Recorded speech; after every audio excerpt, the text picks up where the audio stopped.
Hello everyone, कैसे हैं आप सब लोग। तो हमारा जो नेक्स्ट टॉपिक है वो है रिट का। अब देखिए, आपको याद होगा, मैंने कई बार ये बात बता चुका हूँ मैं कि रिट की जो टाइप्स हैं वो कितनी है, बेसिकली 5। अब 5 में से पहली क्या है, हैबियस कॉर्पस। हैबियस कॉर्पस आपको याद होगा मैंने क्या कहा था कि जहाँ पे किसी व्यक्ति को विदाउट लीगल जस्टिफिकेशन के कन्फाइन किया जाता है तो वहाँ पे रिट फाइल हो सकती है हैबियस कॉर्पस की। और सेकंड कौन सी थी, मैंडमस की। मैंडमस क्या थी, कमांड्स एक्टिविटी, यानी कि कहीं पे जहाँ पे कोई पब्लिक अथॉरिटी अपना काम नहीं करती तो उसके खिलाफ जो रिट फाइल की जाती है वो मैंडमस की जाती है कि वो अथॉरिटी काम करे। और थर्ड है प्रोहिबिशन, फोर्थ है सर्शोलरी। अब प्रोहिबिशन सर्शोलरी एक जैसी हैं, बट फर्क क्या है। प्रोहिबिशन यूजुअली कहाँ इशू की जाती है, जहाँ पे एक लोअर कोर्ट अपनी जुरिडिक्शन के बाहर जाके कोई केस सुनवाई करने की कोशिश करता है या कर चुका है, यानी ड्यूरिंग, ठीक है। और जो सेशनरी है वो क्या है कि जब लोअर कोर्ट ने अपनी जुरिडिक्शन के बाहर जाके कोई डिसीजन दे दिया है। अब प्रोहिबिशन में क्या होता है कि जब लोअर कोर्ट अपनी जुरिडिक्शन से बाहर जाके कोई केस सुनने की कोशिश करता है तो वहीं पे प्रोहिबिशन की रेट जारी की जाती है कि वो अपनी जुरिडिक्शन से बाहर जाके केस की सुनवाई ना करे। बट सेशनरी में क्या होता है कि जहाँ पे लोअर कोर्ट ने अपनी पावर के बियॉन्ड जाके डिसीजन दे दिया है तो वहाँ पे सेशनरी की रिट फाइल की जाती है ताकि क्या है कि जो कोर्ट द्वारा अपनी जुरिडिक्शन के बाहर जाके जो डिसीजन दिया गया है उसको क्वैश यानी कैंसिल करवाया जा सके। ठीक है, तो प्रोहिबिशन में क्या है कि रिट जो फाइल की गई है, ठीक है, रिट या इशू की जाती है, वो क्या है कि अभी केस की सुनवाई शुरू नहीं हुई, यानी उससे पहले ही क्या रिट जारी कर दी गई कि कोर्ट अपनी जुडिक्शन से बाहर जाके ये कार्रवाई आगे ना बढ़ाए, या वो शुरुआत कर चुका है बट अभी फाइनल डिसीजन नहीं आया तो उससे पहले ही क्या है कि वो जुडिक्शन से बाहर जाके जो कोर्ट करने वाला है, ठीक है, उससे पहले ही क्या है कि रेट जारी कर दी गई और जो रोक कार्रवाई है उस पर रोक लगा दी गई। सेशनरी में क्या है कि जो लोअर कोर्ट है अपनी जुडिक्शन से बाहर जाके डिसीजन दे चुका है, उसके डिसीजन को क्वैश करवाया जाता है। और लास्ट क्या है हमारी, क्यो वारंटो। क्यो वारंटो में क्या होता है कि एक जब व्यक्ति अपने किसी पब्लिक ऑफिस को बिना किसी अथॉरिटी के, बिना किसी लीगल अथॉरिटी के ऑक्युपाई करता है, एक व्यक्ति किसी पब्लिक ऑफिस को बिना लीगल अथॉरिटी के ऑक्युपाई करता है तो उसके खिलाफ क्या रिट फाइल होती है, क्यो वारंटो की। हो सकता है कि अभी उसने चार्ज भी ना लिया हो उस ऑफिस का, अभी केवल अपॉइंटमेंट ही हुई है और उसकी जो अपॉइंटमेंट है वो गलत ढंग से हुई है। ठीक है, अपॉइंटमेंट जो है किसी पब्लिक ऑफिस पे गलत ढंग से हुई है, एज पर द रूल्स नहीं हुई, यानी बिना किसी लीगल जस्टिफिकेशन के उसकी अपॉइंटमेंट हुई है टू द पब्लिक ऑफिस। तो वहाँ पे क्या है कि उसको अज्यूम करने से पहले ही क्या है कि रिट जारी की जा सकती है कि किस अथॉरिटी के साथ आप ये पब्लिक ऑफिस ऑक्युपाई करने लगे हो। ठीक है, तो क्यो वारंटो में क्या आ गया, व्हाट इज़ योर अथॉरिटी। और मैं आपको पहले बता चुका हूँ कि जो रिट्स होती हैं वो दो जगह फाइल की जा सकती हैं। पहला सुप्रीम कोर्ट आर्टिकल 32 के तहत और दूसरा आर्टिकल 226 के तहत हाई कोर्ट में रिट फाइल की जा सकती हैं। तो article 32 supreme court, article 226 high court. ठीक है ना। तो चलिए आगे बढ़ते हैं, स्टडी करते हैं, रीड करते हैं इसको स्टेप बाय स्टेप जैसे हम करते हैं रूटीन में। तो पहला क्या है, writ jurisdiction of high courts and supreme court. मैंने बताया हाई कोर्ट में क्या है आर्टिकल 226 लगेगा, सुप्रीम कोर्ट में आर्टिकल 32 लगेगा। ठीक है ना। Under the constitution by virtue of article 226, article 226 कहाँ लगता है, जहाँ रिट फाइल की जाती है हाई कोर्ट में। Every high court has the power to issue directions और ऑर्डर्स और writs including writs in the nature of habeas corpus, जो 5 हैं, ठीक है। Habeas corpus, mandamus, prohibition, quo warranto and certiorari. अब एक चीज़ याद रखिएगा, हाई कोर्ट में क्या है कि अगर ये 5 जो राइट्स वायलेट होते हैं, 5 केसेस में रिट फाइल हो सकती हैं, उसके अलावा कोई और भी किसी का राइट वायलेट होता है, ठीक है, तो वो भी क्या है कि हाई कोर्ट में फाइल हो सकती है। और जो सुप्रीम कोर्ट है वो केवल 5 ये रिट एक्सेप्ट करता है, बाकी कोई राइट वायलेट होता है तो सीधा सुप्रीम कोर्ट नहीं जाया जा सकता। उस केस में क्या है कि हाई कोर्ट ही जाया जा सकता है। ठीक है ना। तो कहते हैं every high court has the power to issue directions और ऑर्डर्स और writs including writs in the nature of habeas, यानी इंक्लूडिंग रिट्स कह रहे हैं ये भी यहाँ फाइल की जा सकती हैं। उसके अलावा कोई और राइट वायलेट होता है, कोई और प्रिविलेज वायलेट होता है तो हाई कोर्ट जाया जा सकता है। और उसके अलावा ये 5 केसेस में भी हाई कोर्ट जाया जा सकता है आर्टिकल 226 में। ठीक है, habeas corpus, mandamus, prohibition, quo warranto and certiorari और any of them for the enforcement of fundamental rights stipulated in part 3 of the constitution या फिर फॉर एनी अदर पर्पस। तो 5 केसेस में तो हम जा ही सकते हैं हाई कोर्ट, उसके अलावा भी कोई और हमारा राइट वायलेट होता है तब भी हम हाई कोर्ट जा सकते हैं। This power is exercisable by each high court throughout the territory in relation to which it exercise jurisdiction. अब दिल्ली हाई कोर्ट है, ठीक है, तो उसकी जो जुरिडिक्शन है वो क्या है, दिल्ली की है। ठीक है ना। Punjab and Haryana high court है, उसकी जुरिडिक्शन क्या है, चंडीगढ़ पंजाब हरियाणा, ठीक है ना। तो यानी कि जो हाई कोर्ट की जो जुरिडिक्शन है वो टेरिटोरियल जुरिडिक्शन है, उस हिसाब से वो केस की सुनवाई कर सकता है।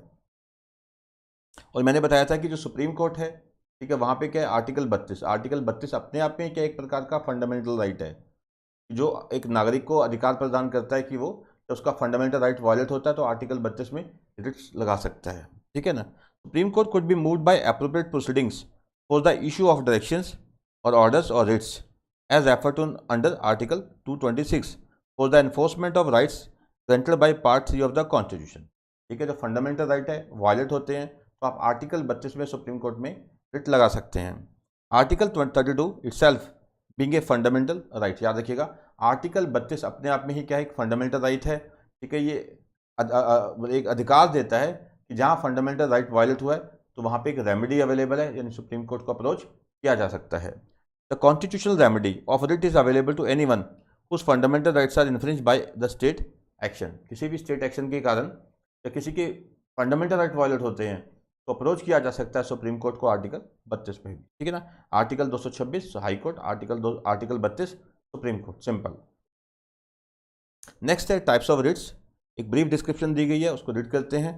तो सबसे पहला क्या है, हैबियस कॉर्पस। मैंने बताया हैबियस कॉर्पस की रिट कब फाइल की जाती है, जब किसी भी व्यक्ति को बिना किसी लीगल जस्टिफिकेशन के कन्फाइन किया जाता है। उस केस में जो व्यक्ति जिसको कन्फाइन किया गया है या कोई और व्यक्ति उसके बिहाफ पे रिट फाइल कर सकता है, कौन सी, हैबियस कॉर्पस की। अब कोर्ट उस व्यक्ति को, जिस व्यक्ति ने दूसरे व्यक्ति को कन्फाइन किया है, उसको पूछेगा बताइए किस अथॉरिटी के साथ आपने इस व्यक्ति को कन्फाइन किया है। अगर वो कोई लीगल जस्टिफिकेशन नहीं दिया जा सकता तब क्या है कि court will set him free, court उसको रिहा कर देगा, ठीक है ना। चलिए, writ of habeas corpus an effective bulwark of personal liberty, यानी देखिए अब किसी को अगर इलीगली कन्फाइन किया जाता है तो ऑब्वियसली ये क्या है, बिल्कुल चोट है उसके तो पर्सनल लिबर्टी का फंडामेंटल राइट है, ठीक है ना। Is a remedy available to a person who is confined without legal justification, यानी कि एक ऐसा व्यक्ति जिसको बिना किसी लीगल जस्टिफिकेशन के, विदाउट लीगल जस्टिफिकेशन के कन्फाइन किया गया है, उसे ये रेमेडी अवेलेबल होती है, ठीक है। The words habeas corpus literally means to have the body, to have the body, याद रखिएगा, to have the body. When a prima facie case for the issue of writ has been made, then court issues a rule nisi upon the relevant authority to show cause why the writ should not be issued। अब court पूछेगा कि writ क्यों ना issue की जाए, habeas corpus की writ क्यों ना इशू की जाए। This is a national order to let the court know on what grounds he has been confined and to set him free if there is no justification for his detention. देखिए ऐसा ही होता है, अब जो government है, ठीक है, वो सरकारें जो होती हैं वो सन की होती हैं, क्योंकि सत्ता का नशा ही बड़ा गंदा होता है, ठीक है। उनके खिलाफ कोई बोलता है तो वो क्या करता है, उठा के जेल में डाल दो, यानी कोई व्यक्ति उनके खिलाफ बोलेगा, उनको अच्छा नहीं लगा तो वो क्या है, जेल में डाल दो उठा के, ठीक है, क्योंकि उनके पास पावर है, पुलिस उनकी है, सब कुछ उनकी है, ठीक है ना। तो वहाँ पे फिर कोर्ट पूछता है कि हाँ जी इसको किस आधार पे तुमने अरेस्ट किया है, किस आधार पे इसको कन्फाइन किया है, तो उनके पास कोई जवाब नहीं होता, ठीक है, तो उसको फिर रिहा करना पड़ता है। तो वहाँ पर ये हैबियस कॉर्पस की रिट काम आती है, ठीक है ना। यानी आप किसी के जो उसके राइट हैं घूमने फिरने के, ठीक है, यानी आज़ादी से रहने के, लिबर्टी का जो राइट है वो छीन नहीं सकते, ठीक है, without legal justification. This writ has to be obeyed by detaining authority, ठीक है। जैसे अब पुलिस वाले हैं उठा के ले जाते हैं तो उनको जवाब देना पड़ता है कि किस कारण से क्या है इसको कन्फाइन किया है। अगर मान लो उन्होंने कोई धारा लगा दी, ठीक है, एविडेंस दिखाने पड़ेंगे, अब एविडेंस नहीं है, तो सेक्शन अप्लाई कर दिया, आईपीसी बोल दिया कि हाँ भाई इसने ये वायलेशन की है, तो एविडेंस नहीं है तो छूट जाएगा, है कि नहीं। This writ has to be obeyed by detaining authority by producing the person before the court, ठीक है। तो कोर्ट के सामने क्या है ये बताना पड़ता है, ठीक है, यहाँ पे से क्यों कन्फाइन किया है, क्या लीगल जस्टिफिकेशन है। Under article 32 and 226 any person can move for this writ to the supreme court under article 32 and high court under article 226 respectively. The applicant may be the prisoner और any person acting on his behalf, वकील लगा सकता है उसका, कि घर के लगा सकते हैं एप्लीकेशन, खुद लगा सकता है, ठीक है ना, जिसे कन्फाइन किया गया है। To safeguard is liberty for the issuance of writ of habeas corpus as no man can be punished और deprived of his personal liberty except for the violation of law and in the ordinary legal manner. As per the land of the law, कि किसी व्यक्ति से उसकी उसकी जो liberty है वो छीनी जा सकती है। ठीक है, आपको याद होगा किसी व्यक्ति को उसकी लिबर्टी से डिप्राइव नहीं किया जा सकता, ठीक है, other than the as per the procedure establish by law. जो procedure as per the law है उसके तहत ही किसी को उसकी लिबर्टी से क्या है, उसको डिप्राइव किया जा सकता है, ठीक है, या उससे उसकी ज़िंदगी छीनी जा सकती है। यानी किसी को अगर आप फांसी की सज़ा देना चाहते हो, ठीक है, तो आपको प्रोसीजर फॉलो करना पड़ेगा लॉ के तहत, ठीक है ना। An appeal to the supreme court of India में lie against an order granting और रिजेक्टिंग द एप्लीकेशन। ठीक है, अब हो सकता है कि हाई कोर्ट ने एप्लीकेशन को एक्सेप्ट कर लिया हैबियस कॉर्पस की, हो सकता है रिजेक्ट कर लिया, तो हाई कोर्ट के खिलाफ अपील कहाँ हो सकती है, सुप्रीम कोर्ट में, ठीक है ना। The disobedience to this writ is met with by the punishment for contempt of court under the contempt of courts act. ठीक है, अब मान लीजिए कि कोर्ट ने क्या है कि हैबियस कॉर्पस की रिट जारी कर दी कि हाँ भी इस व्यक्ति को क्या है छोड़ा जाए, रिहा किया जाए, बट पुलिस तब भी नहीं छोड़ रही। अब पुलिस का वो अधिकारी जिसको ये ऑर्डर इम्प्लीमेंट करना होता है कोर्ट का, ठीक है, उसके खिलाफ फिर क्या है कि कंटेम्प्ट ऑफ ऑर्डर की कार्रवाई शुरू की जाएगी, उसके खिलाफ फिर क्या है कि उसको पनिशमेंट इन्फ्लिक्ट की जाएगी। ठीक है, तो हैबियस कॉर्पस सिंपल हो गया, टू हैव द बॉडी, यानी अगर किसी व्यक्ति को बिना किसी लीगल जस्टिफिकेशन के कन्फाइन किया जाता है तो उस व्यक्ति के खिलाफ हैबियस कॉर्पस की रिट फाइल की जा सकती है। उससे पूछेगा कोर्ट, बताइए किस लीगल बिना पे, ठीक है, किस कानूनी वजह के कारण तुमने इस व्यक्ति को कन्फाइन कर रखा है। ठीक है, अब ये जो रिट है, ये जो प्रिजनर है जिसको कन्फाइन किया गया है वो खुद फाइल कर सकता है या उसके बिहाफ पे कोई और व्यक्ति फाइल कर सकता है। ठीक है, चलिए नेक्स्ट है मैंडामस। मैंडामस क्या है, commands activity, it commands activity. ये कहाँ पे जारी की जाती है, जब एक public authority like municipal corporation या कोई लोअर कोर्ट या कोई भी सरकारी अथॉरिटी जो है वो अपना काम नहीं करती, उसके खिलाफ रिट फाइल की जाती है कोर्ट में, कि कोर्ट में बोला जाता है जज साहब जज साहब इस अथॉरिटी को बोलो कि हाँ भी अपना काम करे, ठीक है, अपना काम करे, तो कोर्ट ये रिट इशू करता है कि हाँ भाई ये काम किया जाए, यानी commands activity, this writ commands activity. ठीक है ना, तो चलिए the word mandamus literally means we command. The writ of mandamus is a command issue to direct any person, corporation, ये प्राइवेट लोगों के खिलाफ नहीं, पहली बात तो याद रखना, ठीक है, ये पब्लिक अथॉरिटी के खिलाफ ही होती है। तो any person, corporation, inferior court या गवर्नमेंट रिक्वायरिंग हिम और it to do a particular thing specified therein which pertains to his or its office and is further in the nature of public duty। तो public duty का जो office है वो public duty के nature का है, और जो व्यक्ति उस पब्लिक ऑफिस को ऑक्यूपाई कर रहा है वो अपनी ड्यूटी परफॉर्म नहीं कर रहा, वो अपनी ड्यूटी परफॉर्म नहीं कर रहा, तो उसके खिलाफ ये रिट जारी की जाती है मैंडामस की। इट कमांड्स एक्टिविटी, यानी वी कमांड, कोर्ट कमांड कर रहा है कि इसको किया जाए, इस काम को किया जाए। ठीक है ना, this writ is use when the inferior tribunal has decline to exercise, यानी एक ट्राइब्यूनल है मान लीजिए, वो अपना जो जुरिडिक्शन है वो एक्सरसाइज नहीं कर रहा, एक पब्लिक अथॉरिटी है वो अपनी जुरिडिक्शन एक्सरसाइज ही नहीं कर रही, ना काम ही नहीं कर रही, उसके खिलाफ ही रिट जारी की जा रही है, अरे काम तो करो, ठीक है ना। तो ये क्या है, commands activity. This writ is used when the inferior tribunal has decline to exercise jurisdiction while resort to certiorari, या अगला पढ़ेंगे हम, बताया सर्शियरी क्या होता है, कि जब एक लोअर कोर्ट अपनी जुडिक्शन के बाद जाके डिसीजन दे देता है, उसके डिसीजन को क्वैश करने के लिए तो रिट जारी की जाती है, दैट इज सर्शियरी। प्रोहिबिशन में क्या था, ये भी कमांड्स इनएक्टिविटी है। ठीक है, जब एक लोअर कोर्ट अपनी जुडिक्शन के बाहर जाके कोई केस की सुनवाई करने लगता है, उससे पहले ही रिट जारी कर दी जाती है कि सुनवाई ना करे, ठीक है, या फिर सुनवाई शुरू हो चुकी है फिर ये प्रोहिबिशन की रिट जारी कर दी गई कि हाँ भी जो कार्रवाई शुरू की गई है, सुनवाई शुरू की गई है, लोअर कोर्ट द्वारा जुडिक्शन से बाहर जाके उस पर रोक लगा दी जाए। ठीक है, तो कहते हैं कि writ is use when the inferior tribunal has decline to exercise जुडिक्शन।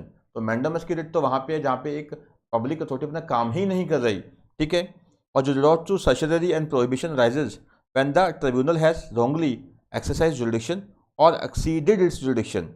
ठीक है, तो प्रोहिबिशन सर्शियरी तो वहाँ पे आता है जहाँ पे क्या है कि रॉन्गली एक्सरसाइज की गई है, जो जुडिक्शन थी ही नहीं उसे एक्सरसाइज कर लिया, या पावर के बियॉन्ड जाके एक्सरसाइज कर लिया। ठीक है, and are available only against judicial and quasi judicial bodies. ठीक है, तो ये जो रिट्स हैं, ठीक है, किसके खिलाफ है, judicial plus quasi judicial bodies के खिलाफ। ठीक, कौन सी, certiorari and prohibition. Mandamus can be use against any public authority, mandamus की जो रिट है ये किसी भी पब्लिक अथॉरिटी के खिलाफ जारी की जा सकती है। मकसद क्या है कि वो पब्लिक अथॉरिटी काम करे। Its commands activity, the writ is used for securing judicial enforcement of public duties, कि पब्लिक ड्यूटी एटलीस्ट परफॉर्म की जाए। In a fit case court can direct executives to carry out directive principles of constitution through this writ. यानी case था state of Maharashtra versus MP Vashi, यानी कि even के जो court है वो स्टेट को कह सकता है कि एटलीस्ट आप directive principles of state policy हैं उसको अप्लाई तो करो, अपनी ड्यूटी जो आपकी है उसको परफॉर्म तो करो। The applicant must have a legal right to performance of legal duty by the person against whom the writ is prayed for. ठीक है, यहाँ ध्यान रखिए कि एप्लीकेंट के पास एक लीगल राइट होना चाहिए कि हाँ कि उसका ये हक है कि हाँ भी वो दूसरे आदमी से वो ड्यूटी परफॉर्म करवा सके, तब वो जाके रिट फाइल कर सकता है। ठीक है, it is not issued if the authority has a description. कई बार क्या होता है कि एक पब्लिक अथॉरिटी के पास राइट होता है कि वो काम करे या ना करे। अब वो पब्लिक अथॉरिटी वो काम नहीं करती तो उसके खिलाफ ये मैंडामस की रिट जारी नहीं की जा सकती। ठीक है, तो मैंडामस की रिट कहाँ जारी की जाती है कि जहाँ पे एक पब्लिक अथॉरिटी अपनी जुडिक्शन को एक्सरसाइज ही नहीं करती। ठीक है, तो वहाँ पे क्या है कि मैंडामस की रिट जारी की जाती है। पब्लिक अथॉरिटी को बोला जाता है वो अपनी जो उसको काम करना है वो जो ड्यूटी है उसे परफॉर्म करे। फिर कहते हैं कि constitution of India by article 226 and 32 enables the mandamus to be issued by high court, मुझे पता ही है। ठीक है, to all authorities. All authorities क्या है? All public authorities.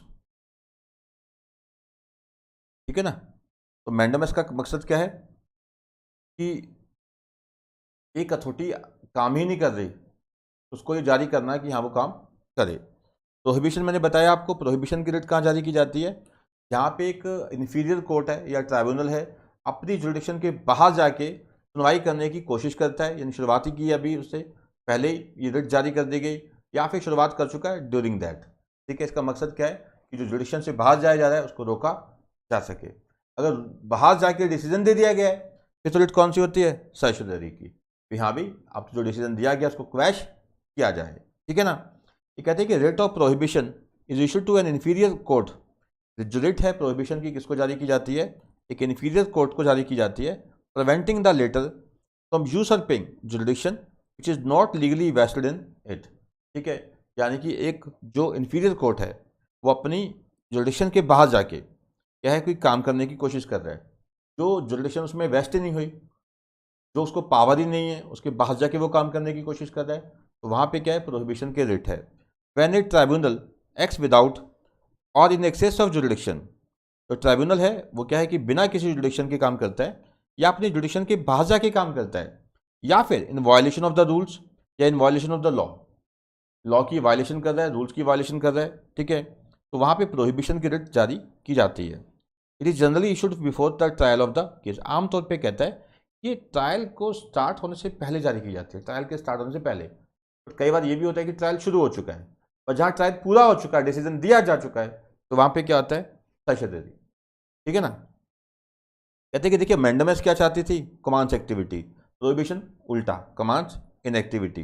It is available only against the judicial. याद रखिएगा, जो मैंडामस की रिट थी वो किसी भी पब्लिक अथॉरिटी के अगेंस्ट जारी की जा सकती है, और जो प्रोहिबिशन की है ओनली अगेंस्ट जुडिशियल और क्वासी जुडिशियल अथॉरिटी। जुडिशियल क्या हो गया? कोर्ट वगैरह हो गए। ठीक है, और क्वासी जुडिशियल क्या है? ट्राइब्यूनल्स हो गए। क्वासी जुडिशियल क्या है? जो ट्राइब्यूनल्स वगैरह है वो। And it is not available against a public officer who is not wasted with the judicial function.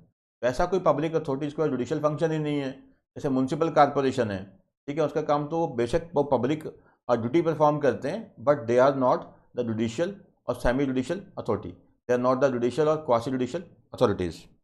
If abuse of power is apparent, this writ may be of right and not a matter of discretion। यहाँ पे साफ ही पता लग रहा है कि सरेआम क्या है कि यहाँ पे जो पावर है वो क्या है कि पावर के बाहर जाके काम किया गया है, तो ठीक है, ये तो मैटर ऑफ राइट बन जाता है कि उसके खिलाफ कार्रवाई करना। ठीक है ना, फिर क्या है? सर्शुलरी, जो मैंने बताया कि जहाँ पे कोर्ट अपने जुडिक्शन के बाहर जाके, एक इन्फीरियर कोर्ट या कोई ट्राइब्यूनल अपने जुडिक्शन के बाहर जाके डिसीजन प्रोनाउंस कर देता है, तो वहाँ पे डिसीजन को क्वैश करने के लिए जो रिट जारी की जाती है, दैट इज कॉल्ड सर्शुलरी। ठीक है ना, the writ removes the proceedings from such body to the high court to quash, quash मतलब खत्म करना, ठीक है, कैंसिल करना, decision that goes beyond its jurisdiction. तो जहाँ पे एक कोर्ट जो है, इंफीरियर कोर्ट है या कोई क्वासी जुडिशियल अथॉरिटी है, अपनी पावर के बियॉन्ड जाके डिसीजन दे देती है, ठीक है, तो डिसीजन को क्वैश करवाने के लिए जो रिट जारी की जाती है दैट इज सर्चरी, ठीक है। Under the constitution of India all high courts can issue the writ of certiorari throughout their territorial jurisdiction. जो दिल्ली हाई कोर्ट है तो दिल्ली में, Punjab and Haryana high court है पंजाब हरियाणा चंडीगढ़ में, ठीक है। तो जो कोई भी हाई कोर्ट है वो ये रिट जारी कर सकता है उनकी जो टेरिटोरियल जुडिक्शन को ध्यान में रखते हुए, ठीक है। When the subordinate judicial authority, अब ये कब जारी की जाती है, जब सबऑर्डिनेट जुडिशियल अथॉरिटी अपनी पावर के बियॉन्ड जाकर डिसीजन देती है, ठीक है ना, या जो पावर उनके पास है ही नहीं उसको वो एक्सरसाइज कर लेते हैं, ठीक है, विदाउट और इन एक्सेस ऑफ जुडिक्शन, यानी उनके पास जुडिक्शन है ही नहीं तो उसको एक्सरसाइज कर लिया या किया बट अपनी पावर के बियॉन्ड जाके, या फिर जो रूल्स ऑफ नेचुरल जस्टिस हैं, जैसे अपॉर्चुनिटी ऑफ बीइंग हर्ड देनी होती है, पार्टीज को सुनवाई का मौका देना होता है, तो नेचुरल जस्टिस के जो रूल्स हैं उसको फॉलो ही नहीं किया गया, और ऐसी कोई गलती की गई है, ऐसी कोई एरर कमिट की गई है जो बिल्कुल साफ साफ पता लग रहा है, which is apparent on the face of the record, जो रिकॉर्ड देखते ही साफ साफ पता लग रहा है कि ये गलती कमिट की गई है, ठीक है ना। फिर कहते हैं कि द जुडिक्शन और supreme court to issue such writs arises under article 32। अब वो तो कितनी बार बात हो चुकी है कि आर्टिकल 226 के तहत कहाँ जाया जा सकता है, हाई कोर्ट, और आर्टिकल 32 के तहत कहाँ जा सकते हैं, सुप्रीम कोर्ट, ठीक है। Article 226 high court, article 32 supreme court, ठीक है ना। फिर कहते हैं कि although the object of both the writs of prohibition and of certiorari is the same, दोनों ही केसेस में क्या है, जो अथॉरिटी है वो क्या है कि अपनी पावर के बियॉन्ड जाती है। फ़र्क ये है कि सर्चरी क्या है कि जब डिसीजन प्रोनाउंस हो चुका है तब जारी की जा रही है, और प्रोहिबिशन क्या है कि डिसीजन प्रोनाउंस होने से पहले की जा रही है, ठीक है। Prohibition is available at the earlier stage, starting में है, सर्चरी बाद में है, जो डिसीजन आ जाता है, बट ग्राउंड सेम ही है कि जो है जुडिक्शन या थी नहीं, एक्सरसाइज कर ली गई, या बियॉन्ड जुडिक्शन काम किया गया है, ठीक है ना। That means the certiorari is issued only after the authority has exercise its powers, यानी पावर एक्सरसाइज कर ली गई है, डिसीजन दे दिया गया है, फिर क्या है, सर्चरी की रिट जारी की जाती है। नेक्स्ट है क्यो वारंटो। अब क्यो वारंटो मैंने बताया कि क्या होता है कि व्हाट इज योर अथॉरिटी। अगर एक व्यक्ति अपनी पावर के बियॉन्ड जाके किसी पब्लिक ऑफिस को ऑक्यूपाई करता है तो उसके खिलाफ जो रिट जारी की जाती है दैट इज क्यो वारंटो। कोर्ट पूछता है व्हाट इज योर अथॉरिटी। हो सकता है कि अब मान लीजिए मैंने अभी बताया कि एक व्यक्ति की एलिजिबिलिटी ही नहीं है उस ऑफिस पे, ठीक है, एक व्यक्ति की एलिजिबिलिटी ही नहीं है उस ऑफिस पे, बट उस व्यक्ति को वो अपॉइंट कर दिया गया उस काम के लिए। हो सकता है कि अभी उसने ऑफिस को अज्यूम ही ना किया हो, अपना जो ऑफिस है उसको अज्यूम ही, पावर्स को अज्यूम ही नहीं किया, ऑफिस अज्यूम ही नहीं किया, ठीक है, उससे पहले ही क्या है रिट जारी हो सकती है क्यो वारंटो की। पूछा जा सकता है कि किस कारण से, किस पावर से आप ये ऑफिस को ऑक्यूपाई करने जा रहे हो, तो व्हाट इज योर अथॉरिटी, ठीक है। द रिट ऑफ क्यो warranto enables inquiry into the legality of the claim which a person asserts to an office or franchise and to oust him from such position if he is an usurper। तो जहाँ पे एक व्यक्ति किसी public office को यूसर्प कर रहा है, हड़प रहा है बिना किसी लीगल जस्टिफिकेशन के, बिना किसी लीगल अथॉरिटी के, उसके खिलाफ ये रिट फाइल की जाती है क्यो वारंटो की कि किस आधार पे, किस अथॉरिटी के साथ आप ये ऑफिस को ऑक्यूपाई करने जा रहे हो, ठीक है ना। The holder of office has to show, अब जो ऑफिस होल्ड करता है उसको बताना पड़ता है कि किस अथॉरिटी के साथ वो ये ऑफिस को होल्ड करता है। ये रिट कब जारी की जाती है, जब क्या है ऑफिस जो है वो पब्लिक नेचर का है, ये ऑफिस जो है वो सब्सटेंटिव नेचर का है, public nature plus substantive nature का है, और जो ऑफिस है वो क्रिएट किया गया है किसी कानून के द्वारा या संविधान के द्वारा। जैसे जजेस की पोस्ट है, ठीक है, एमएलए एमपी के इलेक्शंस है, या कैग की पोस्ट है, controller auditor general of India की पोस्ट है, ये कहाँ लिखा है, संविधान के मुताबिक है। अब कुछ एक पोस्ट ऐसी होती हैं जो कोई कानून बना के जनरेट की जाती हैं, जैसे जीएसटी का कानून आया, जीएसटी में कहा गया कि प्रॉपर ऑफिसर होगा। अब प्रॉपर ऑफिसर क्या है, जीएसटी के कानून के तहत है, ठीक है ना। तो जीएसटी के एक स्टैट्यूट है जो पार्लियामेंट ने बनाया है, कानून पार्लियामेंट ने बनाया है, तो जो पोस्ट है वो क्रिएट की गई है कानून के द्वारा या संविधान के द्वारा। एंड रिस्पोंडेंट, जिसके खिलाफ ये आरोप है, जिसने पब्लिक ऑफिस ऑक्यूपाई किया है, as asserted his claim to the office, ठीक है, जो उसने वो ऑफिस को ऑक्यूपाई कर रखा, वो कह रहा है कि हाँ मेरा राइट है, उसके खिलाफ रिट फाइल होती है कि क्या राइट है बताओ, प्रूव करो, एविडेंस हो, ठीक है ना। तो ये वहाँ पे रिट फाइल होती है जहाँ पे ऑफिस क्या है, पब्लिक ऑफिस का है, पब्लिक नेचर का है एंड सब्सटेंटिव नेचर का है, ठीक है। और जो ऐसा ऑफिस जो क्रिएट किया गया वो संविधान द्वारा या किसी कानून द्वारा क्रिएट किया गया है, और जो रिस्पोंडेंट है जिसने ये ऑफिस को ऑक्यूपाई कर रहा है, ठीक है, वो कहता है कि हाँ जी देखिए मेरे पास पावर है, तो उसको प्रूव करना पड़ेगा, evidence, he has to show the evidence. ठीक है ना। चलिए नेक्स्ट है difference between prohibition and certiorari. ये मैं अभी तो बता के हटा हूँ। ठीक है, अब जो प्रोहिबिशन है वो क्या है? प्रोहिबिशन क्या है कि जो जुडिशल अथॉरिटी है या क्वासी जुडिशल अथॉरिटी है, अपनी जो पावर है ही नहीं उसको एक्सरसाइज करती है, या जो है उसके बियॉन्ड जाके एक्सरसाइज करती है, तो वहाँ पे क्या है? प्रोहिबिशन। यानी अभी डिसीजन आया नहीं है या डिसीजन आ चुका है तो वहाँ पे क्या है? सर्चरी है। ठीक है ना। While the writ of prohibition is available during the pendency of the proceeding, अभी प्रोसीडिंग फाइनल नहीं हुई, पर सर्चरी का क्या है कि डिसीजन आ चुका है, ठीक है, उसको क्वैश करना होता है। और दोनों ही रिट्स क्या हैं? इशू की जाती है लीगल बॉडीज के अगेंस्ट, यानी कि जुडिशियल और quasi judicial bodies, judicial bodies और क्वासी जुडिशियल बॉडीज के अगेंस्ट। ठीक है ना। तो चलिए समरी है रिट्स की। Habeas corpus to have the body, ठीक है, ये कहाँ पे होती है? जहाँ किसी पर्सन को अनलॉफुली क्या है? डिटेन किया गया है, पर बेशक वो जेल में डाला गया है या किसी की प्राइवेट कस्टडी में ही है, बट है बिना लीगल जस्टिफिकेशन के। मैंडेमस क्या है? वही कमांड जहाँ पे कोई पब्लिक अथॉरिटी है वो अपना फंक्शन जो है वो परफॉर्म नहीं करती, एक्टिविटी परफॉर्म नहीं करती, ये क्या है? Commands activity. ठीक है, पब्लिक नेचर का ऑफिस है और पब्लिक जो अथॉरिटी है वो अपना काम नहीं कर रही, तो वहाँ पर रिट जो जारी होगी वो क्या है? मैंडेमस की। सर्चरी की अभी हमने डिस्कस किया, प्रोहिबिशन डिस्कस किया। ठीक है, सर्चरी में क्या है कि जहाँ पे जुडिशियल या सेमी क्वासी जुडिशियल बॉडी ने अपनी जुडिशन के बाहर जाकर डिसीजन दे दिया है, तो उसके खिलाफ जो रिट फाइल हो रही है वो कौन सी है? ठीक है, सर्चरी की। प्रोहिबिशन क्या है कि अभी डिसीजन आया नहीं है, पेंडिंग है, पेंडेंसी है, अभी कार्रवाई शुरू होनी है या शुरू हो चुकी है, बट फाइनल डिसीजन नहीं आया। क्यों वारंटो अभी डिस्कस किया last. What is your authority, कि आप किस अथॉरिटी से पब्लिक ऑफिस को ऑक्यूपाई करके बैठे हैं? ठीक है, शो मी द रीजन, कारण बताइए। ठीक है ना। नेक्स्ट लास्ट टॉपिक है ये मेजर कॉन्स्टिट्यूशनल अमेंडमेंट। ये 1951 से 2019 तक जो मेजर अमेंडमेंट आई है संवैधानिक, ठीक है, संवैधानिक संशोधन आए हैं, उसके बारे में यहाँ डिस्कशन की गई है। आप सोचेंगे कि सर ये याद करना है कि नहीं करना? अरे देखना तो है एक बारी, बट बीच में एक दो पॉइंट ऐसे हैं जो आपको याद करने ही पड़ेंगे। ठीक है, तो मैं बताता जाऊँगा कहाँ पे जो आपको अच्छे से याद करने ही करने हैं। चलिए, तो पहला जो कहते हैं कि जो मेजर अमेंडमेंट है, सारी नहीं है, अमेंडमेंट तो बहुत ज़्यादा है। तो the constitution first amendment act 1951, संविधान का जो फर्स्ट अमेंडमेंट एक्ट है 1951, ठीक है, उसमें क्या हुआ? एडेड 9th शेड्यूल, ठीक है, 9वां शेड्यूल एक्ट ऐड किया गया to protect the land reform and other laws included in it from the judicial review. ठीक है, तो मकसद कहते हैं कि देखिए एक 9वां शेड्यूल ऐड किया गया, मकसद क्या था कि जो लैंड रिफॉर्म है उसको प्रोटेक्ट करना है एंड अदर लॉज को प्रोटेक्ट करना है, included in it from the judicial review. और क्या है? Added 3 more grounds of restrictions on freedom of speech and expression. Speech and expression के 3 ग्राउंड नए ऐड किए गए थे उस समय। यहाँ भी जो speech and freedom of speech and expression है उस पर रीजनेबल रिस्ट्रिक्शंस लगाई जा सकती है। किस लिए? हम पढ़ के भी आ चुके हैं। ठीक है, पब्लिक ऑर्डर मेंटेन करने के लिए, फॉरेन स्टेट के साथ फ्रेंडली रिलेशंस मेंटेन करने के लिए, या फिर इंसाइटमेंट टू एन ऑफेंस ना हो उसके लिए। ठीक है, और आल्सो मेड रिस्ट्रिक्शंस रीजनेबल, कि कहते हैं कि रिस्ट्रिक्शन लगाई जा सकती हैं और रिस्ट्रिक्शंस क्या है? रीजनेबल होनी चाहिए।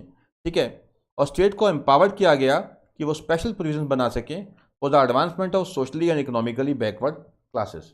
तो ये जो फर्स्ट अमेंडमेंट आई है, संविधान की पहली अमेंडमेंट, ठीक है, इसमें क्या किया गया? एक तो जो कहते हैं कि हाँ जी जो अपना जो फ्री स्पीच एंड एक्सप्रेशन का जो है राइट है उसके ऊपर कुछ रिस्ट्रिक्शन लगा दी गई, पब्लिक ऑर्डर के हित में, ठीक है, फ्रेंडली जो रिलेशन मेंटेन करने के लिए स्टेट के साथ, इंसाइटमेंट टू एन ऑफेंस ना हो जाए। ठीक है, तो वहाँ पे क्या है कि कुछ रिस्ट्रिक्शंस लगाई जा सकती हैं और जो रिस्ट्रिक्शंस है वो रीजनेबल होनी चाहिए।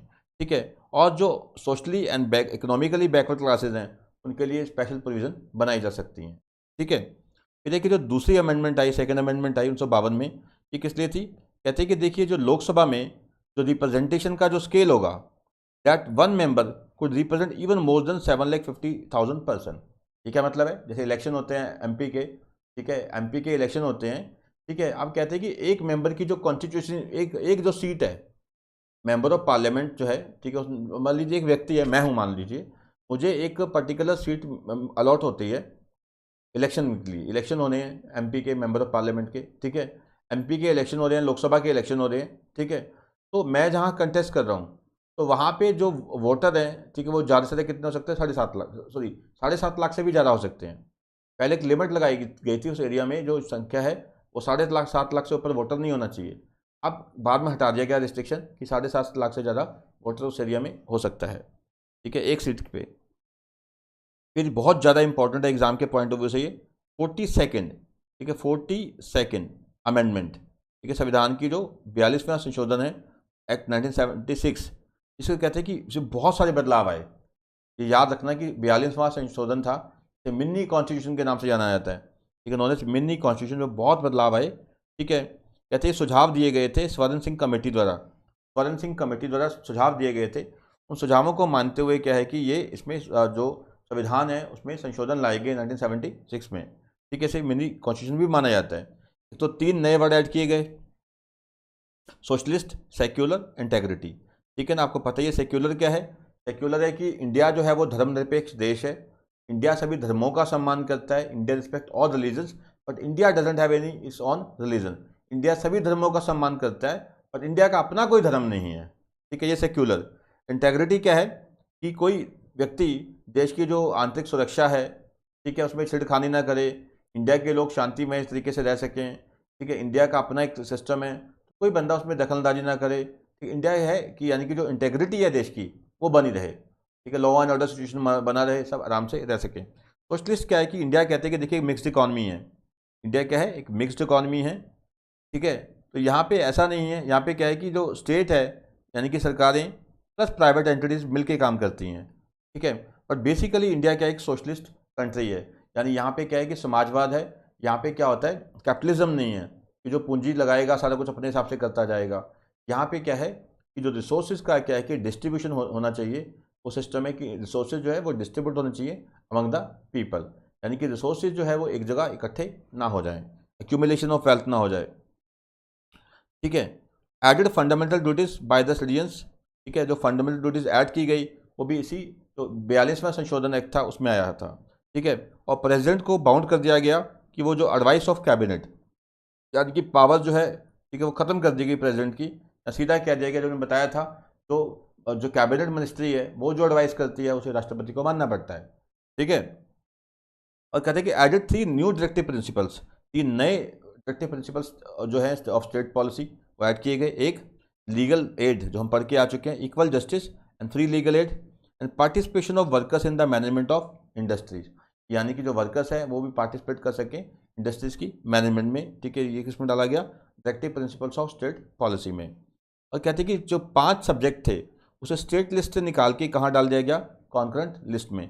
एक एजुकेशन का सब्जेक्ट, फॉरेस्ट का, protection of wild animals and birds का, वेट्स एंड मेयर का, एडमिनिस्ट्रेशन ऑफ जस्टिस का, ठीक है, constitution and organisation of all courts except supreme court and high courts, ये कहाँ शिफ्ट कर दिया गया, स्टेट लिस्ट में से निकाल के कहाँ डाल दिया गया, कॉन्करेंट लिस्ट में।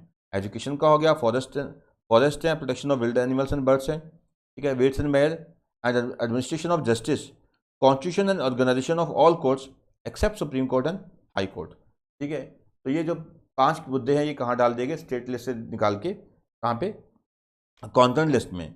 और empower the centre to deploy its armed forces in any state to deal with a grave situation of law and order, तो जहाँ पे किसी राज्य में लॉ एंड ऑर्डर की सिचुएशन बहुत ख़राब हो जाती है तो वहाँ पे सेंटर को पावर दे दी गई है कि वो अपनी जो आर्म्ड फोर्सेज हैं, ठीक है, वो लगा सकती है, यानी आर्मी लगा सकती है, ठीक है।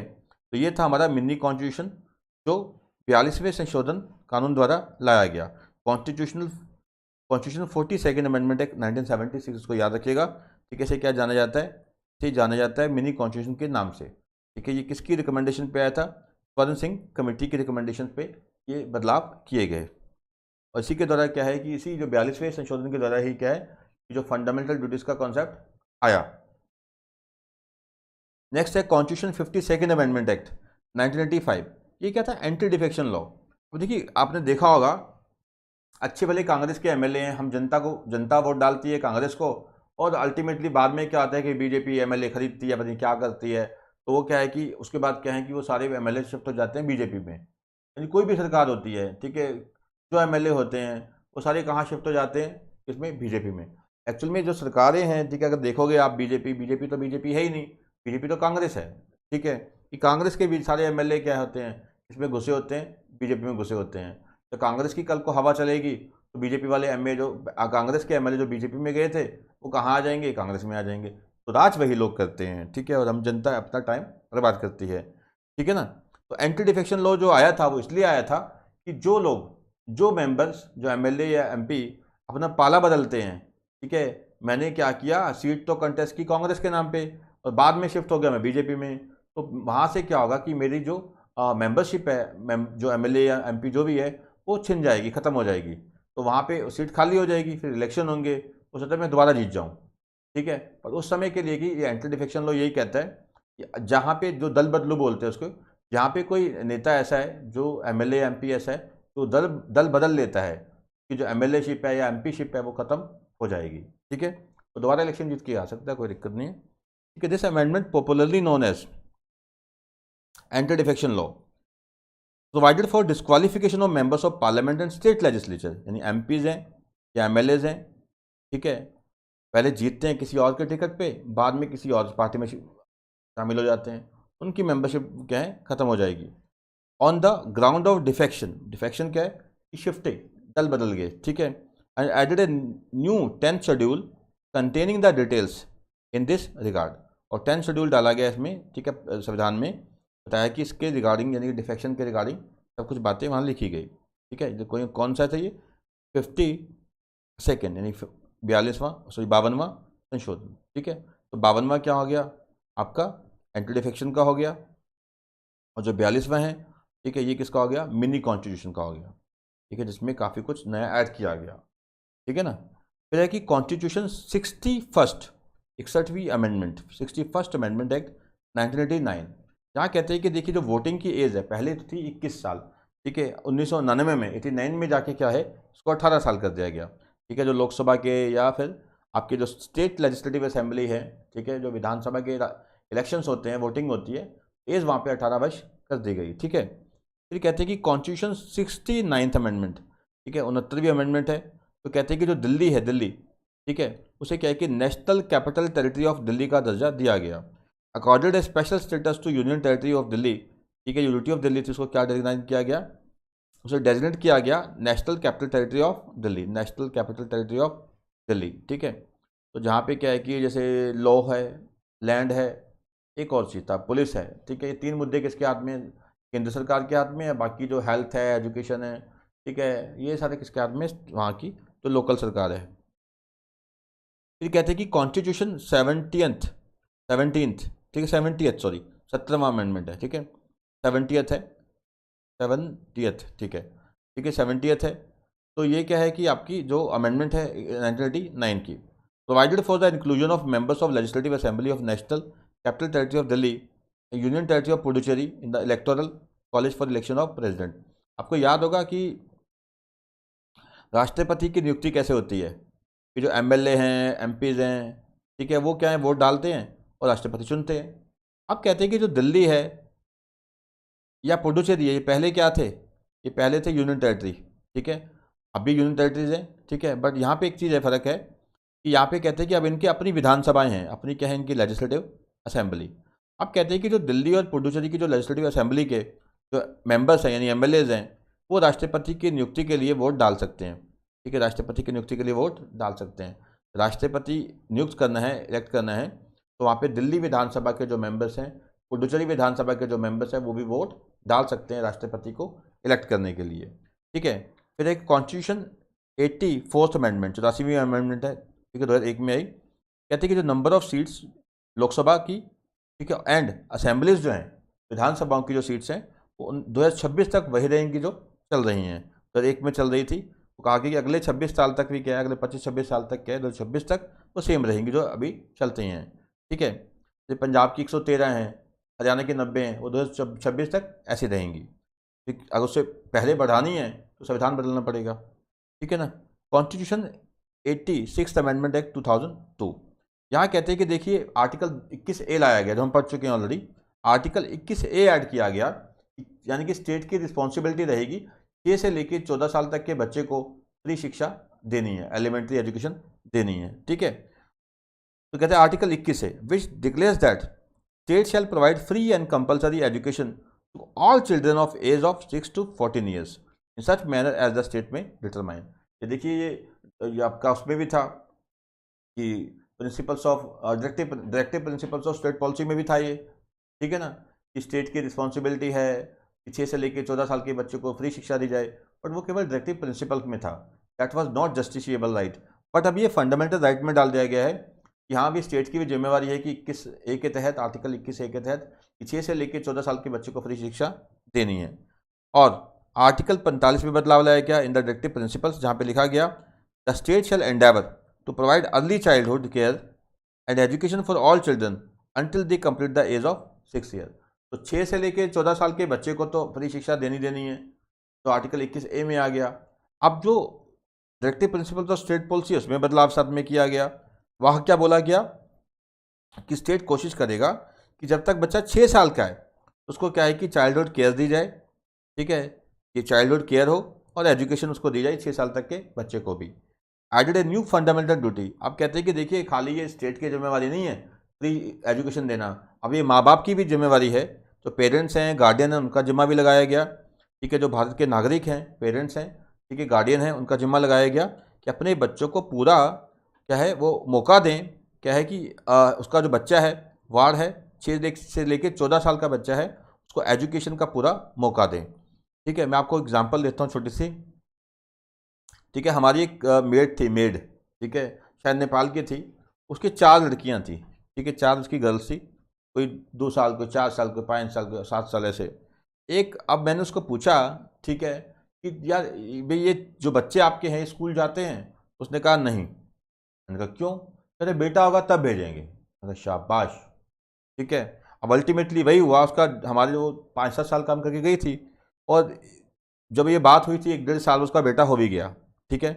अब बेटा जब हुआ तो उसके बाद वही बात हुई कि अब 2.5-3 साल का जब बेटा हुआ उसको स्कूल भेजना उसने शुरू कर दिया। अब बेटियों को किसी ने को नहीं भेजा, उसने बेटे को भेजना शुरू कर दिया। मैं कहा वाह भाई वाह, ओ माई गॉड, ठीक है, क्या सोच है। और हाँ, जो मेड थी ना, उसकी जो बड़ी लड़कियां थी, जो 6 साल प्लस वाली थी, उनको वो काम पे लेके जाती थी, काम सिखाती थी, पोछा कैसे करना है, झाड़ू कैसे करना है।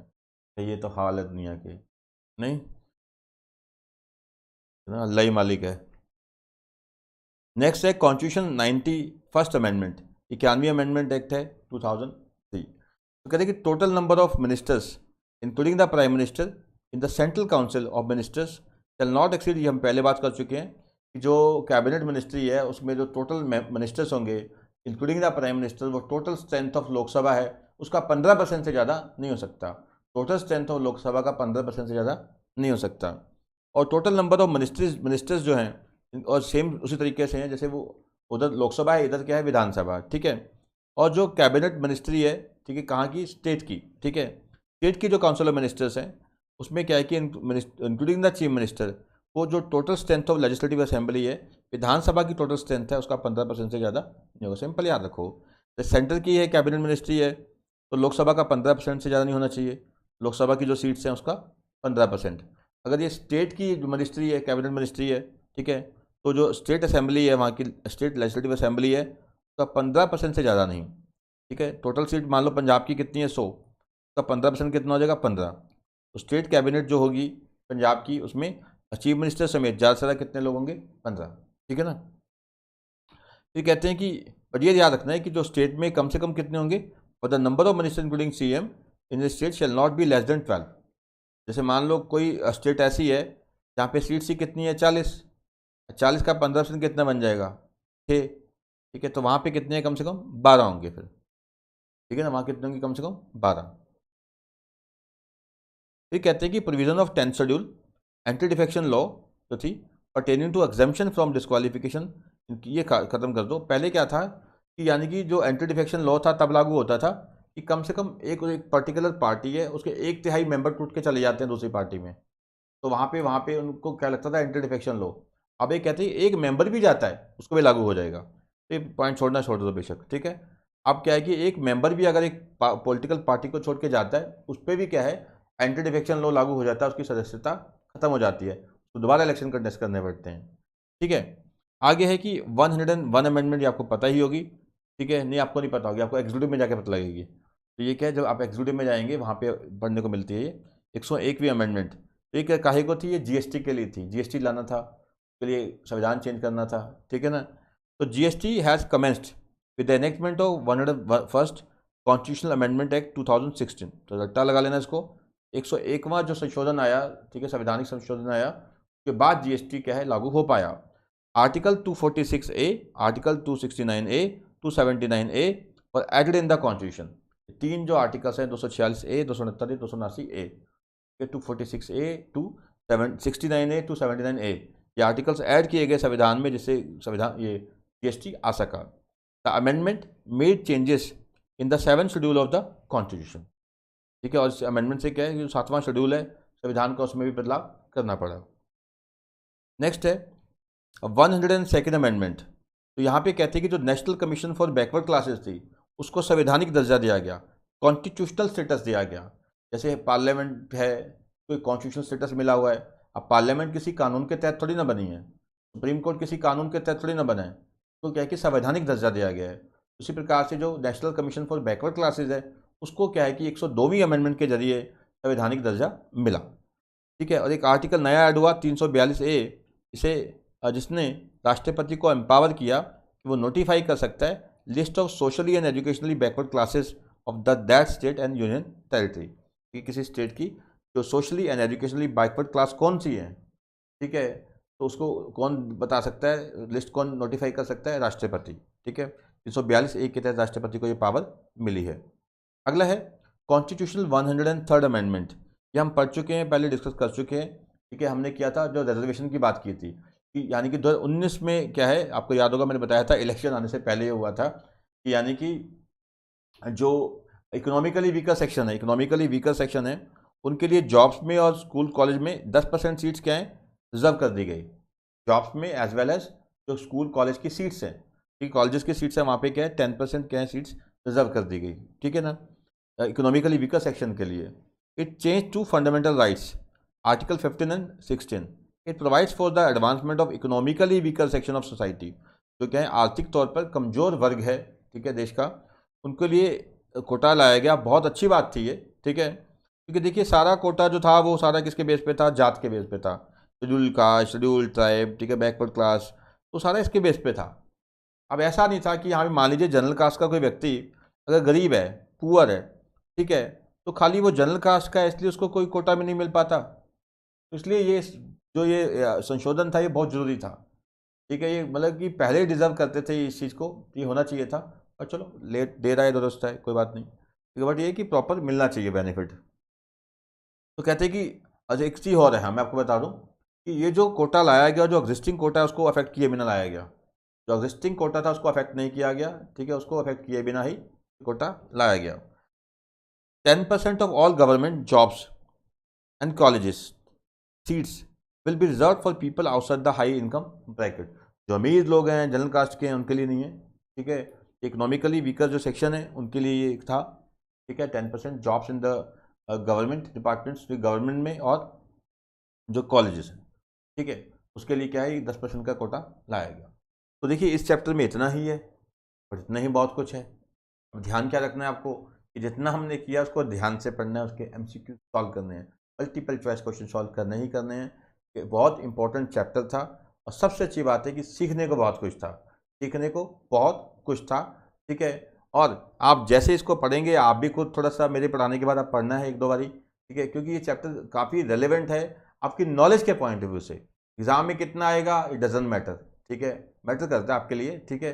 बट अब 2 नंबर का, 5 नंबर का, 10 नंबर का आएगा, जितना भी आएगा, अगर आप अच्छे से पढ़ते हैं तो आपको तो सारा आता है। अब 10 नंबर का आ जाए या सारे ही इसमें से आ जाए पेपर, तो आपको क्या फ़र्क पड़ता है, आपको तो आता ही है कि नहीं। तो आपको अच्छे से पढ़ना है, एक अच्छे नागरिक होने के नाते इसको समझना भी है आपने अच्छे से, ठीक है ना। तो चलिए, कोई आपको कोई पॉइंट नहीं समझ आया होगा तो आप मुझे व्हाट्सएप कर सकते हैं, ईमेल कर सकते हैं, क्वेरी पूछ सकते हैं, ठीक है। I am always available for you, ठीक है जी, थैंक यू।